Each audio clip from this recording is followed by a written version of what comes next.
Менің бір айтқан сөзім бар еді. Қазақта бір осындай бір сөз бар ғой, әрбір жетістікке жеткен еркектің артында мықты әйел тұрады деген ше. Дәл осы нәрсеге мен кері аргумент айтқанмын. Қандай? Күйеуім ренжіді. Не айтып тұрсың деп ше. Ренжиді, құрсын, мен сізді кәрістің әйелі ма деп отырмын да, қазақтың әйелі болсың, сананы өті жарылып, бір жерден атылып кеткен шығар, сол кезде мен былай деп айттым. Әрбір жетістікке жеткен әйелдің артында не алқаш, не қызғаншақ, не жалқау, не оқымаған, не дым көрмеген еркек тұрады деді. Ой, бүгін ғана мен атын атамай-ақ қояйын, бір белгілі ақын қызда. Ол да бір ат жалман, ұл десең ұл тапқан, қыз десең қыз тапқан, тәп-тәуір осы енді бір шүреп бір әулет ұстап ата енесін бағып отқан келін ғой. Сыртта ол енді бір қаншайым ойпырмай деп бір кем дегенде бір аудан әкімінің орынбасарының әйелі ме деп қаласың.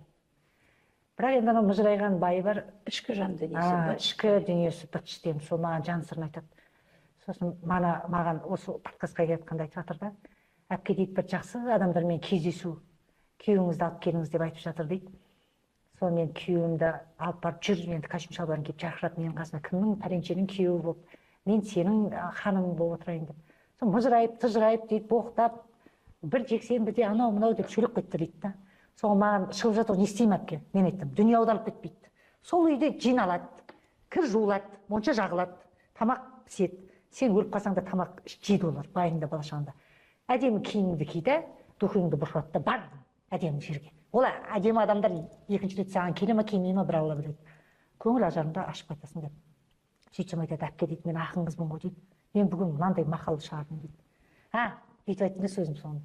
Дым да қылмайды, қазір боқтап сыбап қалған күйеуің, үйге келесің, тәтті тамағың бар, тәтті төсегің бар. Еркек байқұсқа не керек, тәтті тамақ, тыныш төсек болса, болды ғой, жайғайсың ғой деді. Сөйтсем айтады, әпке, мен ақын қыз емеспін, мынандай ақын шығардым дейді. Мақал шығарыпты да. Ой, қазір айтсам еркектердің жалғыз жанашырым мен еркектерім өкпелеп қалады ғой. Мынандай точкілер, бір нәрсе деген еркек дейді, екі елінің құлы дейді. Енді бұл өте ауырда, бірақ бұл сөзді мен жай айтып отырған жоқпын. Осындай миллиондаған тағдыр бар Қазақстанда. Миллиондаған тағдыр бар, қоғамның. Миллиондаған қазақтың аналары тұр.